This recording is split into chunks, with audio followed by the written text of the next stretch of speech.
Joining me now with more reaction. Tonight's panel, look who we've got. Attorney and Executive Director at the Lawfare Project, Brooke Goldstein is here, along with comedian and head writer for this very show. It is Jimmy Fallon. Great jacket.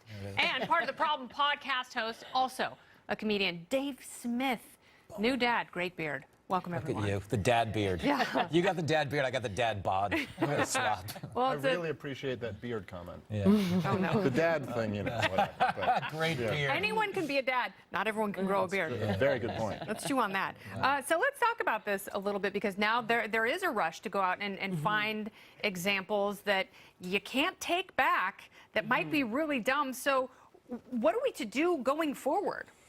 Well, number one, we should vet our candidates a lot better, and candidates, I think, should be more honest with themselves when they run for office in this political climate. But I think, you know, Buck said it, we're facing now a broader philosophical question right now, and that is, you know, to what extent do we hold people accountable for things that they've done in their past? Are they allowed to grow? Are they allowed to improve? Or are there certain things that are so heinous and so terrible that it's actually okay and justified to bring it up? And I do think that sexual assault and blackface fall into that latter category. So the question is, can they be forgiven? I think they can, but the only community or person that can forgive them is the one that is insulted and hurt. So it's really up to the African-American community in Virginia right now to see if they can forgive, and can they also use this as an opportunity? Maybe the governor now will turn, once he's made amends with the community, into one of the best champions for, you know, minority rights and for the African-American community. Maybe as their governor, maybe that's not the best place to do it. But, you know, I still think there's something politically fascinating about this, because everyone's scrambling here, and there's no one right or one wrong side, especially when it comes to human nature and flaws and, you know, things inside of you that are expressed long ago that, as Brooke said, aren't necessarily reconciled. I feel like you're setting me up for confession right now, and I'm not prepared to make it yet.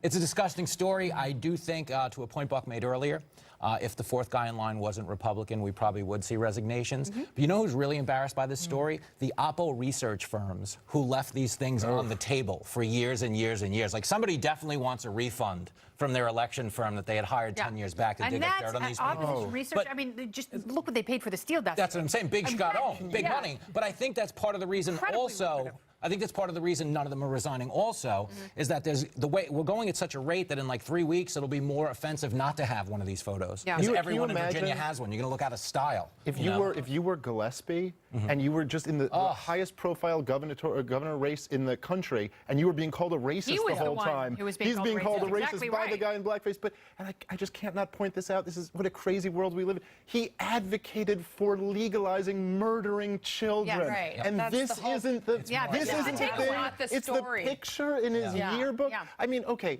this is bad. He should have apologized and not passed it off.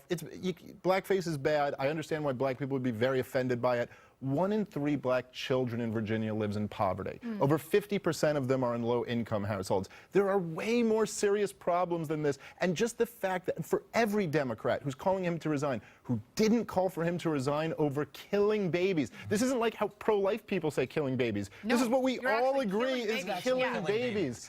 What the world is just so crazy. No, it's so incredibly backward. And someone said the other night, you know, maybe this whole blackface controversy was just to get the baby killing controversy off the front page of the That is papers. what's so crazy. Is like if you could tell like 2015 you that 2019 you would have a political party that was like, oh, blackface, thank God. And it's just when we think it can't get crazier, when things are about to calm down. You know, we thought the shutdown was nuts. Right. And now Maryland is looking like quite a state right now. Yeah, season 2's been a little silly.